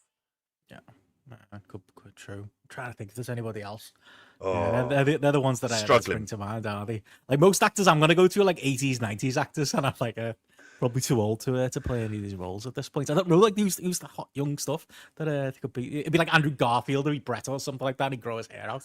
Like that's the only. It'd be Tom Barry Holland Smith as Bulldog. That could work. Yeah. Tom Hardy will play like the British Bulldog. So he's British. That'll do. That could work. That could make sense. But yeah, Christopher, thank you for the sub on iPhone and iPad. It says there as well. Thank you, much appreciated. If there is anybody out there who doesn't already subscribe to us on here, just hit the button. Give us a like. We'll take that too. People say that, don't they? Genuinely, it helps. It really does. And we need to get past that 1,000 number as well on subs. So if you're not already, please do. Paul also asks, people like Bandito, Fletcher, etc. have been rightly praised for the years they've had, but is there someone you think has had an underrated year and it hasn't been mentioned, who doesn't get the credit they deserve for having an underrated year? Oh, it's tough because Takeshita's another obvious one, isn't he? Yeah, I think that's in plain view and everyone can see it. That's it. That was the only other one that really came to. I mean, Wheeler Yuta as a character, maybe. I don't know if you'd be willing to go that far there. Yeah. I mean, I think Claudio hasn't had a bad year. Just in the henchman role, just feels much more defined in that role, and he's fine for what he is. He has 3-star matches. Does what he does. Yeah. It's really it's really tough because I think for me, I was just thinking like Carl Fletcher and Bandito are the ones who really stand out. Trying to think on the women's side who it might end up being. In the men's, I think FTR have had a good year, but again, it's not the Raiders. That's the problem. Is it doesn't feel particularly underrated for them. They just feel like they're really. Brody King would be one, which I know ties in with Bandito, but I think there appears to be this. It's a low groundswell, but a certain good amount of support for him, like of people just going, actually, this guy's good. Which I remember we were covering like Ring of Honor, and he was champion, and it was like, really nothing. I mean, he's a big bloke, and he's there, and I suppose he looks different, but I think he's had a sort of like quite a good year. Leon Slater. Leon Slater's a it's an really interesting one, isn't it? It's like he's having a great year, but no one's seeing it. It's in. I say that people are seeing it because, like, obviously there's the big Red Pro matches we talked about. Yeah, and then there's TNA, And then I think, you know what it is? It's not the people aren't seeing it, it's not they're seeing it, but everyone knows what the end game is. Everyone knows that, like, why get excited about it when we all know where he's going to end up? Like, it's hard to kind of divorce that logical side of your brain, isn't it? Rough. I think what's going on there? I don't know. It's all kicking off with Charlie in the background. I don't know if you'd hear the screaming going on in the background there as well. Just banging all. Oh fucking hell, he is. He's losing. He's not. I don't know what it is. He's all like. Not as innocent as the photos would make you think. No, on Facebook. Torturing his sister. I think that's it. Thank God for preschool, which starts full time on Friday. You're probably happy to the house anyway to bring it back. Yeah, that's the way it goes. Yeah, exactly. Oh God. Who cares? It's tough though. Like me, loads to Paul's point, like as far as like who's underrated, because I think as soon as that happens, like it might people get underrated by like the world as a whole, but like the people within our niche, we kind of see it and go, oh, that person's underrated, and we get behind like a Bandido, or we get behind like a Carl Fletcher, don't we? Or we get behind those types of guys. So yeah, I don't think there's anybody that like springs to mind that's obviously not getting the credit they deserve, and it's definitely nobody in WWE. I will say that, but I'll have more of a think. See if there's anybody else. Yeah. Who else have we got here? Ramin. What we're trying to get us in trouble here. What was more controversial, Van Persie's move from Arsenal to United, or the controversy surrounding Ibu earlier this year?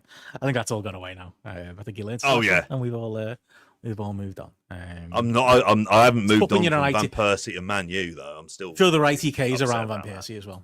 Yeah, I'm still upset about him going there as well. I don't harbour the grudge for him. The way that Adebayor did it was worse. Van Persie was just more like, you lot aren't going anywhere, and these lot are competing for the league, and he wasn't wrong. I think that's just the way Adebayor did it was just like proper fucking snake behaviour. Yeah. A couple more questions, and I'll let you go. I'll let you play referee.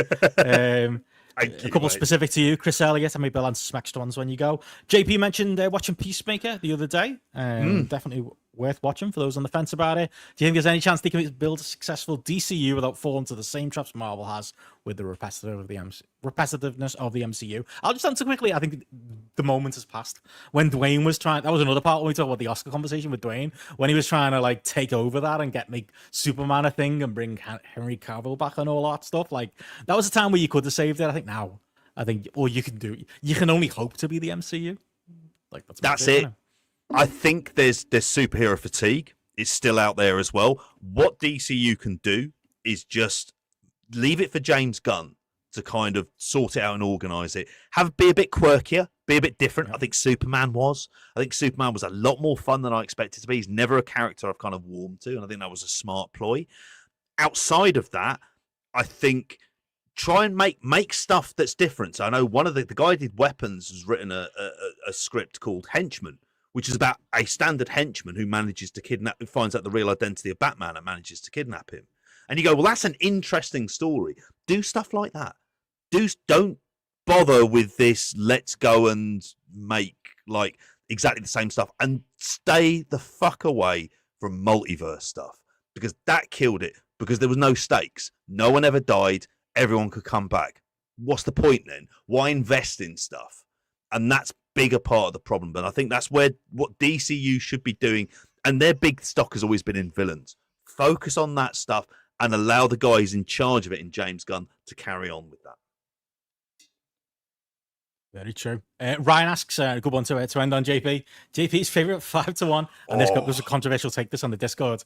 CBBS programs. Do you have a 5-1 most hated and a 5-1 favourite? I bet you do. Or are they both the same? The favourite one's Bluey #1. It's the best kids program I've ever seen in my life. Nah. And I've seen over 100 episodes of it. It's that good. Because it's only like 7 minutes a time. So it's easy. That'd be #1. Hey Dougie #2. I like Hey Dougie. I've kind of warmed it. And Hey Dougie's wacky. Loves Hey Dougie. Oh, it's got so much wacky stuff going on in it. So Hey Dougie would be there as well. Night Garden #3. I still think it's so fucking weird. Oh yeah. And it works. Sends me to sleep that song. Oh, you see kids and they're just staring at it. Maybe Waffle at 4. But I'd also have to give a shout out for Big Cook, Little Cook. Which I'm always surprised that mad right wingers haven't lost the plot, that they replaced the two men who were in Big Cook, Little Cook. They did a reboot with two black women. Yeah. And you always imagine that they'd lose their shit over it, but it seems to have gone under the radar, which is nice. But someone's going to use that for rage bait. There'll be a YouTube clip out there on that. Well, they're a bit behind the fucking times if they are, because this has been going on a while, but it works, and I've seen it work at lunchtime for kids because they're just watching it and seeing how stuff works. And a shout out for Andy's Dinosaur Adventures as well, with Andy who's now got aquatic adventures and other adventures as well, where there's just this bloke and he works for a museum and he's got a that machine. One I don't know. No, that's good. That's good for that. Most hated. I'm struggling. I'm not mad about. Like, is there anything you've tried to like walk with, like the kids get into it and you're like, I can't watch that again, and you just find a way to like not, oh yeah, there's no episodes left, oh no, and you try and work your way out of them wanting to watch it all the time? I've seen too much Playtime Towers. That's on there a lot, and that's going to be a big thing over the next few years. Clangers reboot leaves me completely cold. Couldn't give a shit about that. Rather like Moon and Me, which is like from the same people who did Night Garden. Bang fucking average as well. They're the ones that immediately come to mind. There's some stuff on very early in the morning if you're ever up around 6 a.m. and you think, oh my God, this is fucking awful. Bang average stuff. There you go. That's what you're doing at 6 in the morning, JP. I know. Every morning. And somehow you still finish up. Fits all the wrestling in that we cover, obviously, including Survivor Series 2002 that we'll be covering at the weekend. But yeah, this is usually where I ask my guests for plugs and such. But yeah, hit the like, subscribe. I don't know. Your plugs or my plugs? That'll be it. Yeah, my plugs are your plugs. Like and subscribe. Massively makes a difference in there. If you haven't before and you like this content, you've been listening to it, give the Patreon a go. Like, give the YouTube a go. Like, honestly, give it.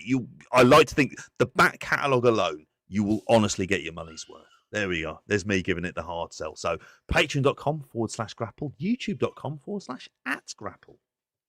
There you go. Only one man can plug like that, and that's our JP. But yeah, won't be a weekend show this week, will it, JP? Or very unlikely unless you decide to call an audible and do one without me. But I'll be on a boat and a plane and a bus. I think that's all of the modes of transport I'm doing over the next couple of days. But yeah, I'll be away, and I don't think it's a preview. There's anything to preview, is there? I put that in like the comments. Did anyone have anything wants us to preview it on this live?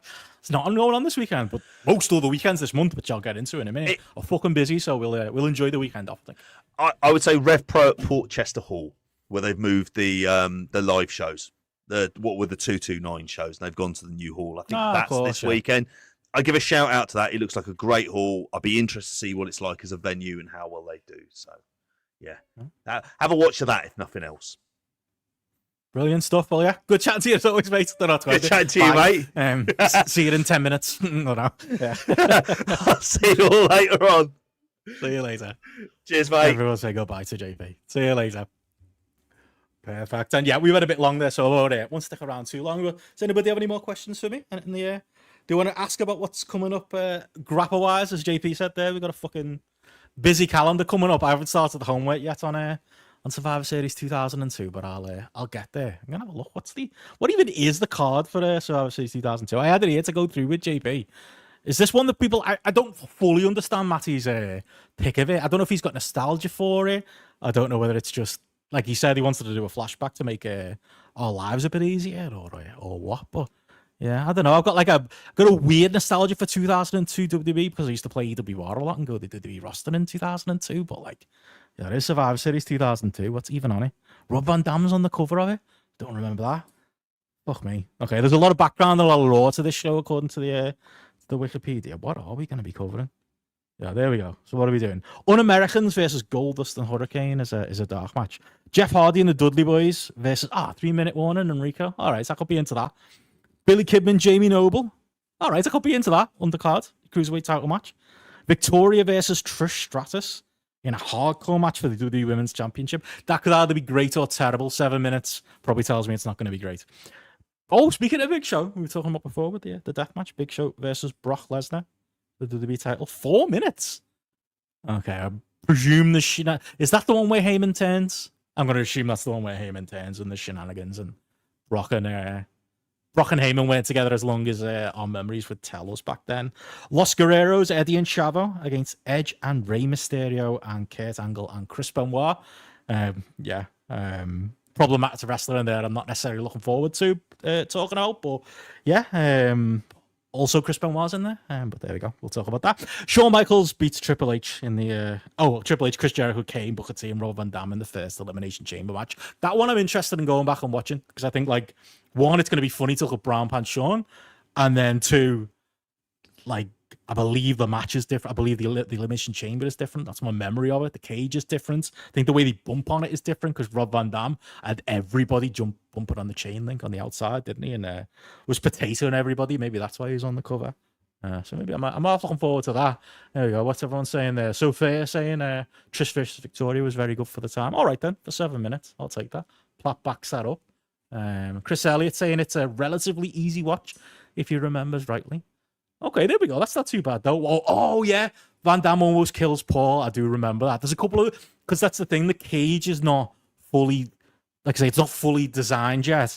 And, like, there's things like Van Damme tries to go to the top, doesn't he? He tries to climb to, like, the top of the pods. And there's not actually enough headroom there because they weren't expecting anybody to do that. And that's, again, how multiple people got hurt. So there's that to look forward to in there as well. Adam Hastings saying he's got it on physical. Got us a bear ticket a few years ago. Very watchable show. Yeah, because I've got fond memories of SummerSlam 2002. So, like, SummerSlam 2002. So, like, I'm excited kind of the period because I do have a fondness for, weirdly for me, Shawn and Triple H at that SummerSlam 02. So, maybe Survivor Series will help. It's Shawn's last world title, is it?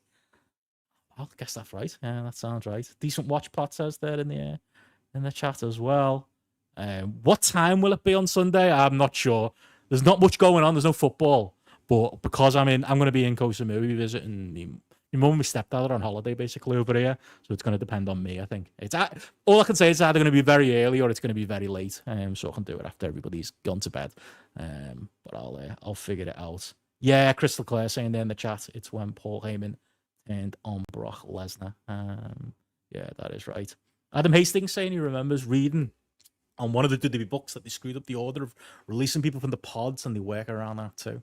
All right, we'll keep an eye out for that as well. Don't have much of a recollection on that, but yeah, Platt saying it's a very easy watch. Oh, there we go. I'll find a way to watch it. I'm going to be, like I say, I'm going to be at a plane and a boat and all hands over the week, so I'm going to get it in, and then I might end up recording from a beach location at some point on the Sunday night. I was going to mention as well. Obviously, we got Garrett's Dealer's Choice after that. Then we've got JP, and then it's me last. We're gonna have to figure out how to fit it in the month because it is a fucking absolutely wild month as far as like shows go. We had obviously the Clash spotlight this week, and then what have we got next week? So next week's probably the only. Oh, no, the one after. Next week's the only regular spotlight I would say coming up, and then we'll have Dealer's Choice on the Sunday, and then it's the week after where we've got obviously we'll have spotlight. I'll be keeping the GRAPPL lives going, and then we'll have to find our way of both previewing All Out and WrestlePalooza probably on the Thursday, and then also reviewing them and also fitting Dealer's Choice in. So I don't know if this fits enough for people's schedules. I'm going to have to ask the lads, but I'm wondering whether we do the Dealer's Choice on the Saturday, maybe in between the Derby and All Out, now that we know All Out's going to be earlier.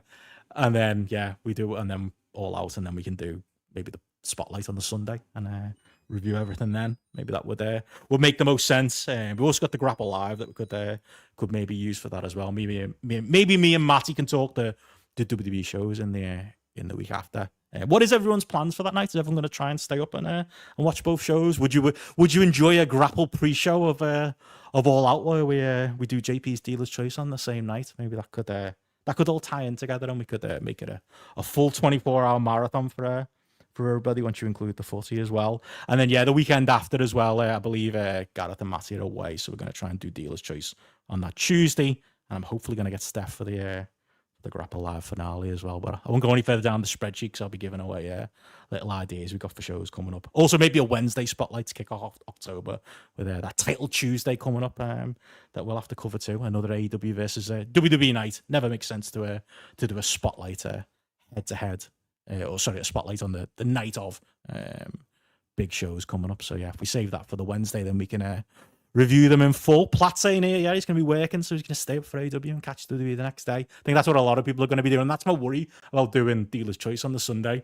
We're going to be live talking about Bam Bam Bigelow, whatever JP's choices for Dealer's Choice on the Sunday. And I think everyone's just going to want to hear us talk about All Out, and they're going to want to hear us talk about WrestlePalooza. So I think that might be a loser. It might be a mistake. Sophia saying All Out Live if it's prime time for us. Matty will try and arrange a night out on that night, almost certainly. But yeah, Sophia saying she's not going to watch them back to back, and I can respect that. Even I don't think I'm going to do that, obviously, with the time change out here and an hour late it's going to be. But yeah, it's going to be a tricky one to try and figure out into the month and work out where everything fits. But there we go. We'll make it work. We'll find a way. So yeah, maybe Saturday for Dealer's Choice, and then Sunday for All Out, and then the WWE reviews can just, unless something gigantic happens, and it sounds like they're trying to make something gigantic happen, we can wait till Wednesday, can't we? We can do it on the GRAPPL live with Matty. But yeah, speaking of which, I was going to say some feedback from Spotlight this week. I was going to mention, didn't get a huge amount. I've got to say, maybe that's just the lack of interest, I think, in Clash in Paris and these WWE shows. I'm never sure whether we should, like, when it comes to obviously the big AEW pay-per-views, we usually just center Spotlight on the pay-per-view and do like a Spotlight Double or Nothing review, or a Spotlight whatever, insert AEW pay-per-view review. I think the WWE ones, when it's not SummerSlam, when it's not WrestleMania, when it's not one that they're purposely stacking to go up against AEW, I'm not sure if people really want to necessarily hear those. Or tell me, is me and Matty arguing enough box office for people to tune in? I don't know. But Nick Yeoman in the feedback that we got to the show mentions here that Benno's opinions on European crowds hit the nail on the head. He doesn't think UK fans can criticise anyone else for doing the same old stuff when we're still doing fuck the Tories chants in Zack Sabre Jr. matches, despite them being completely irrelevant in 2025. The chants or the Tories, I guess he means both. And that is true. It does feel, I feel like fuck Labour would be a better chant these days. Would Zack Sabre Jr. agree with that or not? Fuck Keir Starmer. I feel like that's something he could potentially get behind with his politics. He agrees that good matches don't get hijacked. I don't remember saying that, but if I did, it was a great point by me. Yeah, that's true. Good matches don't get hijacked. But his issue is he thinks in time, companies will put on cards with more killer matches in Europe if sometimes we let bang average stuff get the lack of reaction it deserves. That's true. I think that about everything. I think that about podcasting. You know, again, I think Spotlight this week, I did feel like I was excessively negative when it came to Clash in Paris, but one, you've got to be honest, and two, I don't listen to podcasts where people are positive no matter what, because as is shown there with like the crowd reactions, yeah, if everything's good, nothing's good, isn't it? So if you're going to cheer any old slop, if you're going to go mad for any old slop that is presented in front of you, and you're going to react like that, that was my issue. Logan Paul and John Cena could have been doing anything during that match, and that crowd would have reacted like that. It doesn't really give an impetus, does it, to put your best foot forward? And yeah, to Nick's point, I guess it doesn't give an impetus for the company to put the best foot forward as far as the shows go. They can just save up. Like, I think Bash in Berlin last year was a Spotlight we did that didn't get a huge amount of feedback and didn't feel like it was one that people were massively into. And that was a similar thing because it was what, Gunther versus Randy Orton and not much else going on in the undercard. And yeah, lively German crowd was enough of a selling point for WWE, and they didn't put any more effort in. They need other things to get them there. But yeah, Ewan saying here, when he heard the fuck the Tories chants at Crystal Palace the other day, his heart sank. Yeah, it was odd. And it's always from the same type of fans who don't really follow the world at large. Yeah, it does feel a bit 3 or 4 years ago, that stuff. But yeah, that was pretty much it as far as feedback we got for Spotlight this week. It does feel like it's a bit of a low week. I always like trust my YouTube subscriptions on like trying to figure out like what's the new hotness, what do people want to hear, what do they want to hear us talk about, what can we discuss. And pretty much my entire YouTube here is just all of the subscriptions is everybody talking about either AJ Lee or CM Punk and AJ Lee. Don't judge me, by the way, these YouTube subscriptions on the GRAPPL YouTube. I just subscribe to as many wrestling accounts as I can to keep an eye on what everyone's doing. So subscriptions aren't necessarily endorsements. The fact that I follow Jim Cornette there, you should not trust, or the fact that I follow what's his name, Sean's Views. Has anybody ever seen him? He's a bit of there's some rotten wrestling YouTubers out there who post some absolute shite. But even like the shit posting YouTube channels, like what have they got to talk about? SmackDown struggling right now is what our friends over at What Culture have been talking about this week. Oh, the Matt Riddle charity no-show. It was an Al Snow charity show, wasn't it? I mean, you book Matt Riddle for your charity show and he doesn't show up. I mean, I think it says as much about you as it does about Matt Riddle, but yeah, outside of that, there doesn't seem to be much that people are really talking about. Hulk Hogan's son suing, that was something I was going to mention with JP. Apparently, Bubba the Love Sponge is planning on releasing a Hogan documentary that apparently has got a few things in it that the family don't like. Yeah, there really is not much else going on. Christopher saying there in the chat, AJ Lee versus a kayfabe daughter, Roxanne Perez. Yeah, I mentioned there. Oh, there he is. Yeah, I've got it here. Sean's views. Yeah, let me put it on screen. Yeah, this is the YouTube channel I usually judge myself by on whether we're doing things well or not. Should I do more of this? I'm trying to do more of these lives to get people to subscribe and to get more people out. And as Matty always says, people don't listen to podcasts anymore. They watch YouTube, so hopefully it brings some new people in. Like some of these accounts like him, like literally he'll post any old shit. Yeah, WWE breaking news, Seth Rollins forced to retire from WWE. I mean, he hasn't, has he? Like, Seth Rollins is definitely not retired from WWE. Just lies, literally. Breaking news. Fucking hell. Massive WWE star dies after Clash in Paris. Right, even we're not going that far with the clickbait. I don't... Fucking hell. WWE star dead after SmackDown. There's a lot of dead wrestlers. 7 dead in tragic shooting after WWE Raw 2025. Right, if I need more clickbait, Pat, you're saying it in the chat, this is not the clickbait I need. AJ Lee creative plans revealed. See, even he's on it. The ESPN deal is dead. None of these things are true, are they? Maybe that's the game I need to get into. Just make things up. AEW gone out of business. Would that get me some clicks? Fucking Christ. You don't want to be one of those people. But maybe we could. Maybe we could do. Do anybody have any suggestions for in all seriousness, the type of extra stuff we could do on YouTube? I've been considering maybe doing some, I don't know, maybe the odd Dynamite review or like pay-per-view reviews. I was thinking of trying to get Matty. I think Matty would be perfect. I haven't really spoke to him about this, but I think he'd be perfect for YouTube clickbait content. Like do some, I don't know, Fed pay-per-view previews and predictions if he's ever not on weekend show like he was in that week. I think I'd listen to /watch 15 minutes of Matty going through his theories on what's going to happen when the Usos team up again and all of the dramatics that come around it. But yeah, I was thinking that maybe like some instant reactions we could do where like maybe rather than waiting for Spotlight to come round or waiting for the weekend show to come round, either me, JP, Matty, maybe I could even talk Gareth into it, could do little 5-10 minute solo video over here. We talk about the show that we've seen. Platt saying there, get those Wembley tickets started early. Yeah, that might be my next level of clickbait. Chris Elliott saying there's clickbait and then there's complete bollocks. Yep, that's exactly what that is. Sophia says, start a non-wrestling podcast stream. That is something I've been considering doing. I've been saying it this entire time, and I actually have shot some footage of like travel content from being out, obviously in Thailand and Vietnam. I just made like the odd video of like, me being that knobhead walking down the street going, look, you can get a smoothie for 20 quid. Look, you can get a coffee for 10p. And then I never upload it. Maybe I'll throw it on TikTok. That's the future, isn't it? Maybe I could do some clips for TikTok with that type of stuff. Obviously, we tried the FPL streams before, but they didn't necessarily take off, and that was its own whole thing. But maybe could do more stuff like that. Ramin says, bring back the YouTube short videos. It's how we found GRAPPL. Oh, I didn't know that, Ramin. Okay, that's interesting. Obviously, we've got a high-quality person yourself through those videos. Yeah, with those, it's like I've got it up on the screen now, like obviously our content that's there. And I did shock myself that it's been a full year since I've been doing the YouTube clips over on there. See if I can set the filter here. I'll show you. And the public ones, I think it was like July last year when we last were uploading those ones. Yeah, so who's winning the real war? WWE versus AEW. Can't even remember what we were fucking talking about there. Tony Khan and Triple H in the thumbnail. 2,000 views, pretty good. Will AEW be back at Wembley next year? 50,000 tickets? Question mark. In a classic Benno thumbnail there. 3,500 views. The only thing about it is when we do the clips and they do badly, and that did happen, they die a death. I end up having to take them down or unlist them because of the way the YouTube algorithm works. It punishes you.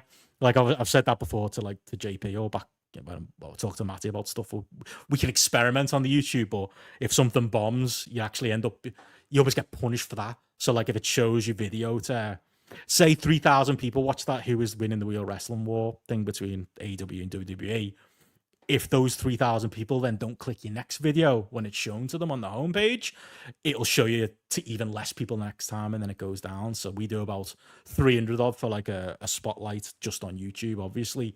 And if you know, we do 500 for an episode or we do 100 for an episode, that affects the next one. You know, if we have a badly performing episode, then the best thing to do is to take it down, because then YouTube doesn't take it into account when it comes to who it shows the next episode to. So you can be, it's complicated, but you can be your own worst enemy with those things. So if you go too clickbaity and you do too much low quality videos, then it affects who YouTube shows you next videos to, and so on and so on. So I did actually pull back a little bit from throwing a load of shit on the YouTube channel up. Sophia, let's play insert video game here with Benno. Maybe. I think I'd always be dragged kicking and screaming. Not necessarily kicking and screaming, but dragged to doing EWR and TW streams again. Maybe the new TW, wasn't it, that came out about 6 months ago or something like that now. I've been meaning to play it. Maybe I could throw that on. There's like a new EWR game. I don't know if anybody knows in the chat what it's called, but Tom mentioned it to me the other day that it's in beta at the minute. But apparently it's a game where it's as simple as EWR, but with like, so, you know, more modern UI and made for current PCs. That apparently looks good for testing. Andy Ogden says 15-minute video series on sacred cows in wrestling. That could be a thing. I always think that, like, there are those little conversations we have on Spotlights where, or to be honest, somebody said it to us when we did like a survey at one point. Like, we are sitting on a lot of retro content, aren't we, on the Patreon, that we could, you know, take 15-minute clips out of and put up. Or when we get those little side conversations, like, you know, me, Hamflet, and Matty did when we were talking about all the sacred cows that we hate in wrestling, your Ric Flairs, your Dean Malenkos, your Eddie Guerreros. That could be its own video that we could record separately. Maybe we could do it a bit more of that. Sophia suggesting travel log is much classier. Do that for sure. Yeah, I think what'll happen if I do that, I'll end up doing it like on my own name, on my own channel somewhere. Obviously, it wouldn't be GRAPPL, but I probably just wouldn't tell you. I'd probably just do it for a while, and then if it bombs, never tell anybody that I did it. And then if you happen to be scrolling TikTok one day and you just find my stupid head, that's the other thing. Like, a lot of, like, I feel like to do that stuff, you've got to be so cheeky. Like, you see these travel content creators who've got like cameras and fucking ring lights, and they're like putting it in like the faces of, like, you know, shop staff in Thai restaurants and stuff, and putting them on camera when they haven't necessarily asked them if they want to be on camera. Like, I'd hate all of that. I'd just feel just so guilty doing it, but you've kind of got to get past it and do it if you're going to do such content. Food review series, Ewan says. Yeah, that's probably more something I'd do if I was still in the UK. Obviously, you could do like Greg's reviews, fast food reviews, stuff that could fit. But maybe I could do stuff out here.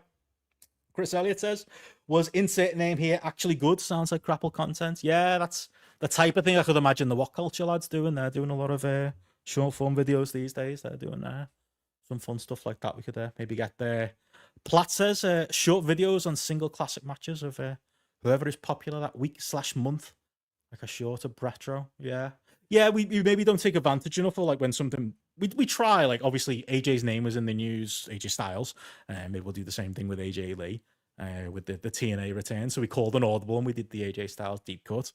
You could do the same, couldn't you, for like a little a YouTube video? That's who people are talking about right now. That's what's trending, as it were. Maybe we could think of some little plans like that. Yeah, they're the types of things I've got in mind. Like I said, I think it's the only other thing is, I think, because, and as you can see here, I don't mind we do a lot better on audio, but the YouTube video numbers are public, you know, when it comes to stuff. But I think because we're niche within a niche, British wrestling podcast who doesn't cover British wrestling but covers American wrestling, you know, we're always going to have like an upper limit on where we can reach as far as people go. But I think the other thing is, like, a lot of our stuff, you know, if we do a clickbait video or we do a spotlight on a particular subject, like Clash in Paris, who's talking about that now, it's 3 days later, it's gone, isn't it? Even like your big AEW pay-per-view, you know, once we've done the review, that's a good video for a week. And then, of course, no one's going to want to listen to it a week later, except from Simon and the other sickos that we very much love. So YouTube kind of punishes you for that as well. You haven't got like stuff that, because how many times do you do it? I always do it. I subscribe to somebody on YouTube,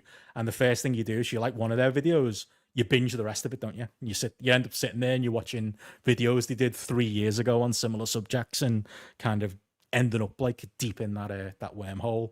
Can't really do that with like a current affairs type wrestling podcast. So again, maybe that's another argument for us doing more retro content out there as well. But like I say, I'll try it at least. Maybe try some of the short form show reviews, previews, that type of thing, and see if it finds an audience. I think these lives have definitely helped. I mean, I really appreciate everybody who's tuning in for them. I think they've been really good, and it's been fun for me to kind of chat to different people. I'm going to keep them going for until the end of September, as you probably saw there on the calendar. I think the last one will probably be technically October, the 1st of October, and then I've got a busy month, so I'm at least going to pause it there. But it's been good, I think, having them out here on the YouTube, because I think there's plenty. It's been shown in the chat. There's been people who don't know about us, who found us, stumbled upon us by seeing that we're live. So that's really good. And for me personally, it's been fun. Boss to talk to JP today, obviously today, but it's been good to talk to different people as well, and do the people who we might not be able to get on as a guest for a spotlight because of time constraints or whatever reason. I always feel guilty asking people to come on and do a 3-hour wrestling podcast, but they'll jump on for a 1 hour live and answer some questions casually. So it's been fun chatting to people and stuff as well. So the nugget of an idea of maybe keeping this going longer term as well. I think I'll keep it going for September, take that break in October, and then either bring it back for the winter or do it ad hoc, or do it when there's a big news story to talk about, or do it when I want to chat to somebody. It's kind of replaced my old idea of doing Benno versus all of these different talking heads. But if anybody does have any ideas, actually throw them in the chat, or send them to me privately if you've got any suggestions on who you would like to be on here. There's no name too big that we couldn't try and ask. Who would you like me to have a conversation with that we've never done a podcast with either? Because that's the other thing. We've got our wheelhouse, we've got our regulars who we do shows with, like your SP3s of the world, your Suit Williams of the world. WH Park is someone I've been meaning to ask on, like a Karen. They're all people within the extended grapple verse, I would say. Is there anybody who's not on our radar that you'd like me to do a show with, or anyone that we, for whatever reason, don't tend to ask for these shows? Alan Cheapshot was a popular one that a few people asked me to do one of these with. So maybe I'll try and fit in before the end of the month. I had Davey Portman on my list. He wasn't able to do one a few weeks ago. So yeah, maybe he'll jump on one. Maybe Martin. Maybe I could drag him kicking and streaming back onto to doing something. Chris Elliott saying there, reaction videos complete with Benno shocked thumbnail. That's something I learned. I tried that early on. I tried putting mine and JP's faces looking shocked on a video, and then it turned out that Dwayne "The Rock" Johnson's face was a bigger draw than mine or JP's, or insert wrestler here's face was a bigger draw. Who knew? Don't know why, but I think you've got to be a channel of a certain size to market yourself and make money off yourself. I think that's a trick for the bigger channels. Could finally do JP's idea of Deathmatch Saturday. I don't think that's ever happening. I don't know how we'd even do it. Like, it's one of JP's pie in the sky ideas. Like, God love him. He wants us all. It'd be like Soccer Saturday. We'd all be sat around in shirts and ties, or whatever the outfits they wear on Soccer Saturday these days, and we'd all be watching a different death match. And I think JP will be playing Jeff Stelling, and we'll be sending to each of us when something happens in one of our death matches. So I'm watching one, Andy Ogden might be watching another one, Matty might be watching another one. But like, I just don't think it works because they're not live. Like, at that point, is it not just like, it's almost like community theater, isn't it? It's like we're doing a play. It's like, I think you need a weekend where they were legitimately all happening at the same time, like a WrestleMania weekend. I think that would work for that, rather than us pretending the death match we're watching is happening at the same time. Would I get Bully Ray on? Nah, you're all right, Platt. I don't need the clicks or views that much. Ewan says there he'd love to see me and Britt Reza away days, Ben. As I'd imagine you have a good chemistry and the conversation would be different. That's a really good idea, yeah. If you don't subscribe already, his YouTube channel, Britt Reza Away Days, which I only found out probably about a year ago that he was even doing. I don't think he keeps it under quiet on purpose, but he doesn't do other public-facing content much outside the Graps and Claps. So I just hadn't heard of it, and it's these great vlogs of the day at Brit Rez shows. Yeah, we could go back. We could talk some like old war stories and stuff. Like, first time I met him, Ben, Brit Rez Away Days, was 2006 at a Future Shock show, and he was sat front row with John Lister, who I knew as well, and I ended up sitting with them for the whole show and was chatting to Ben about because I'd seen him a couple of months before at that PWG Orpington show, and we were both wearing the green PWG t-shirt that I ended up gifting to JP when that tramp stole his luggage, and we ended up having a great conversation about that. And then 4 or 5 years later, I started to realize, I see this bloke at every single fucking show. Like, he knows where the bodies are buried when it comes to Brit Rez. He is your Brit Rez historian. He could tell you a lot of things that a lot of wrestlers can't tell you. So yeah, that'd be interesting. Go through some historical stuff with him. And the Ogden says the stream will be quicker with his satellite. Yeah, always got to be on it with the results. Sophia says definitely see if you can reach out to Trish or Sarah. I mean, Trish doesn't like me, so that's shooting, and that's my fault. I was a knob. Like we had that. She blocked me on Twitter because we had a bit of a back and forth over Hangman Page and CM Punk, and I think JP had thrown some subliminals at it on Spotlights, if we're all telling the truth. And I think there was like maybe it was Will or somebody else had said something about Trish on our Discord that I think she'd seen. And I didn't weigh in, but I also didn't delete it, so I understand. And I was a bit of a knob on Twitter when we were disagreeing. I think we could have a good conversation though. Can't remember what we were. It was to do with like, you know, sycophantic relationships fans have with wrestlers. And I've always admitted, you know, we can be like that with Punk on our show.